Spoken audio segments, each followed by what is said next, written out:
हमारे बच्चियों का सब कुछ खत्म हो गया और मैं चक्कर धक्के खाती पी रही हूँ, कभी डीसीपी से, कभी एसपी के पास, कभी जामिया थाना।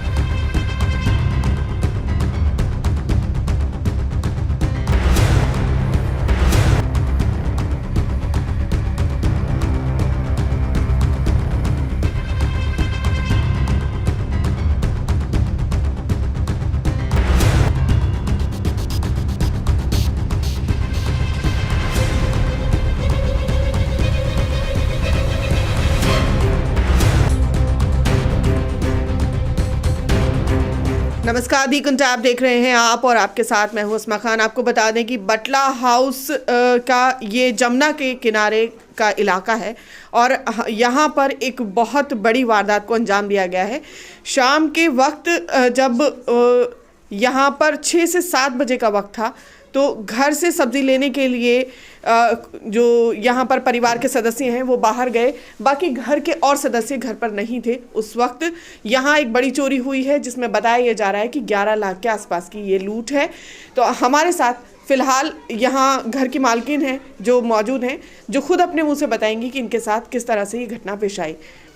जी मैम, हमारे घर में 11 लाख रुपये थे और 4 तोला सोना था, जो बच्चियों के हमने जोड़ जोड़ के थोड़े थोड़े करके बना रखे थे, और चांदी थी। बच्चियां हैं मेरी, दो बच्चे मैंने 2 बच्चियों के लिए अपने जोड़ के रखे थे, और 6 लाख रुपए जिसमें हमने फ्लैट के लिए 11 लाख थे, जिसमें 6 लाख रुपये हमने छोटी बहन से मदद मांगी थी, उन्होंने हमें दिया था। कुछ हमारी सिस्टर बड़ी के थे, वो जोड़ के हमारे पास रख रही थी। वो तमाम पैसे उसी में थे जो मौजूदा हालात में मेरे सब चोरी हुए। जब मैं पुलिस के यहाँ रिपोर्ट लिखवाई, अब कंप्लेन हमारी दर्ज है और 11 दिन हो गए लगातार हम चक्कर काट रहे हैं, रोज़ जा रहे हैं, हम धक्के खाते पी रहे हैं। यहाँ तक कि डीसीपी साहब के पास भी हमने अपील दायर की है, वहाँ भी हमारे यहाँ सब कुछ, पर पुलिस वाले बिल्कुल कुछ हरकत में नहीं आए ना अब तक कोई हमारी सुनवाई सुनी। हम मुझसे तो बात करने को राज़ी ही नहीं है, मुझे तो धक्के दे के बाहर भगाया गया है। कई बार ऐसा हुआ। जिसकी इंक्वायरी, जिसके यहाँ केस दर्ज है हमारे, वो धीरज उनका नाम है, और मनीष चंद है जो इनकी इंक्वायरी कर रहे हैं, मगर कुछ भी नहीं कर रहे पुलिस वाले, बस हमें गुमराह कर रहे हैं। नहीं, चोर घर में किस वक्त और कैसे घुसे ये बताइए थोड़ा सा तफसील से। मैम, मैं यहाँ मौजूद नहीं थी, मैं बाहर गई हुई थी अपनी बहन यहाँ 8 तारीख के दिन। 8 से लेके मैं 21 तारीख तक वहीं थी। जिस दिन 21 तारीख को घटना हुई 6-7 बजे के बीच में हुई, जबकि हमारे हस्बैंड यहाँ नहीं थे, चले गए थे कुछ काम से बाहर। बड़ी सिस्टर थी, वो 4 बजे चली गई। उसके बाद हमारे घर में छत के रास्ते से घर में घुसे और ये कारनामे हुए जो चोरी चमारियां हुई। जब ये आपके घर में लूट हुई, चोरी हुई, तो उस वक्त घर पर कौन था, किसको जिम्मेदारी थी, किसके पास थी, ये सारे सामान की जिम्मेदारी, तालियां वगैरह चाबी जितने थे हम अपने हस्बैंड के हाथ में देकर चले गए थे। वो ताले हमारे बंद थे, सरिया लिया है, सरिये से खोलने की कोशिश करी गई हमारे गेट को तोड़ने की, और उसमें जब वो घर में घुसे तो हमारे घर का सारा तमाम सामान बिखेर दिया गया था, जो कि सारे करने के बावजूद उसी में हमारी चाबियाँ थी, उसमें चाबी मिलने के बावजूद बेड में से, और उसमें से फिर ताले खोले गए। और जब सारे काम हमारे चोरी हुए, सारे सामान चोरी हुई, जिसकी मौजूदा हमारे पास वीडियो है, LCD वगैरह उतरी हुई है सारी, सिलेंडर खोला गया, ये तमाम काम उस दिन हुए 6-7 के बीच में हुआ। जबकि पुलिस चोरी हुई आपके यहाँ, जो लूट पैसा और जेवर लूटा गया, तो घर के आसपास किसी बच्चे को, बड़े बूढ़े को, किसी को जान का नुकसान या मार पिटाई किसी के साथ? नहीं, ऐसा कुछ नहीं हुआ। हाँ, मौजूदा टाइम पर यहाँ कुछ लोग, जैसे जब चोरी हुई यहाँ पीछे लोग कुछ बैठे थे उस टाइम, कुछ जिस पे शक है उसका हमने उनका नाम भी दर्ज करा रखा थाने में, मगर उसके खिलाफ भी कोई कार्रवाई नहीं हो रही। बस हमें धक्के खा रहे, बता तो रहे हैं पुलिस वाले, कुछ नहीं कर रहे हैं। आपका ये इलाका कौन से थाने के अंदर आता है? आपने कहाँ बातचीत की? जामिया नगर थाना। तो आपने उस वक्त जब आपको पता लगा चोरी हुई है और आप यहाँ पर नहीं थी, तो यहाँ पर जो पुलिस के साथ में बातचीत थी या चोरी की कंप्लेन थी, वो किसने दर्ज कराई? मेरे हस्बैंड ने दर्ज कराई। फ़ौरन जैसे चोरी की खबर लगी, घर में देखी हालात, 100 नंबर को कॉल किया गया। फिर ये कॉल पे धीरज सर आए, आके हमारा सारे घर का फोटोग्राफर करके लेके गए, उसके बावजूद उन्होंने बुलाकर 12:30 बजे रात में रिपोर्ट लिखी। रिपोर्ट लिखने के बाद तब से अब तक कोई कार्रवाई नहीं हुई। बस कोई शिकायत नंबर कुछ दिया क्या आपको? हाँ, मेरे पास उनका नंबर है। उन्होंने जो आपने शिकायत दर्ज कराई थी चोरी हाँ, की, लूट की, कंप्लेन हमारे पास है हमारे पास कंप्लेन उनकी है, लिखी हुई हमारे पास मौजूद है। अब बदले में उनके बाद भी मुझे नोटिस दिया गया, मुझसे पूछा जा रहा है कि ये पैसे कहाँ से आए। क्या 11 लाख रुपया अपने घर में हम रख नहीं सकते? अब मुझे ज़रूरत थी, घर लेना था, इस वजह से हमने रखा था। अगर मुझे पता होता कि ऐसे मेरे घर में घटना होगी, मैं कभी नहीं रखती। अच्छा, आप लोगों का पेशा क्या है, काम क्या करते हैं?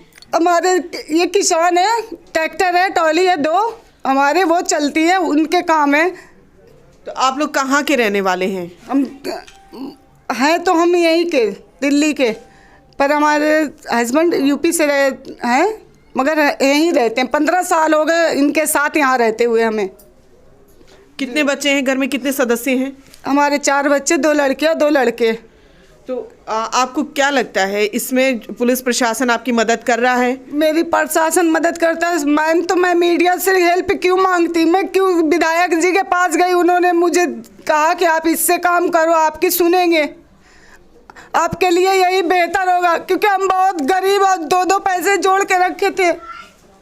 हमारे बच्चियों का सब कुछ खत्म हो गया और मैं चक्कर धक्के खाती फिर रही हूँ, कभी डीसीपी से, कभी एसपी के पास, कभी जामिया थाना, ऐसी कहीं बाकी नहीं जहाँ मैं 11 दिन से मैं नहीं जा रही हूँ।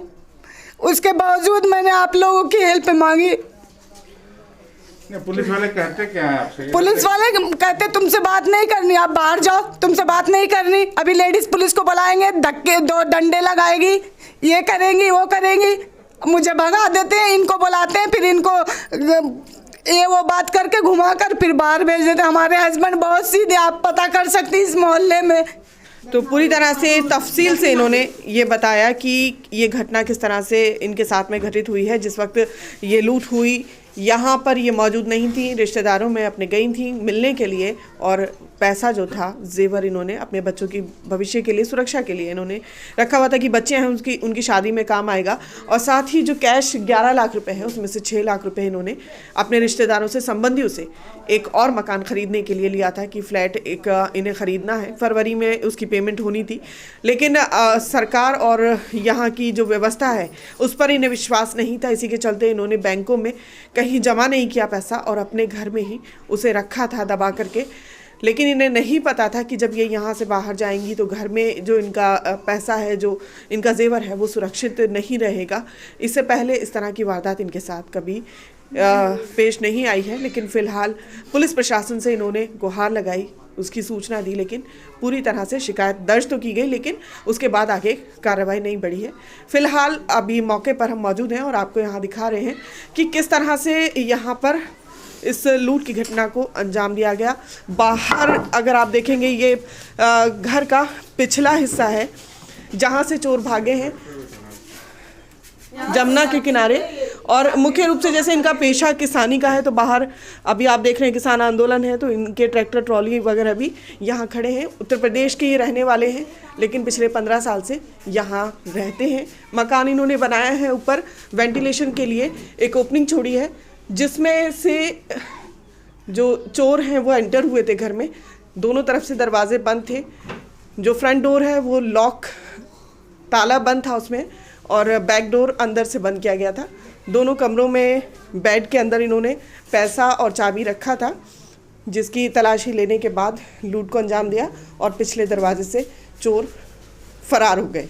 फिलहाल इस घटना में पूरी तरह से दिखाई दे रहा है, इस घटना को अंजाम एक व्यक्ति के द्वारा नहीं दिया गया है, कई लोगों ने मिलकर के इसको और सेंध लगा करके ये काम किया गया है, जिसमें हो सकता है कि कुछ आसपास के लोग शामिल हों। लेकिन ये सब पूरी जांच और पुलिस प्रशासन की मदद से ही सामने आएगा। देखना यह है भविष्य में आखिर किस तरह से प्रशासन इस तरह की घटनाओं को अनदेखा कर सकता है। फिलहाल दी कंटैक्ट के लिए मैं अस्मा, धन्यवाद।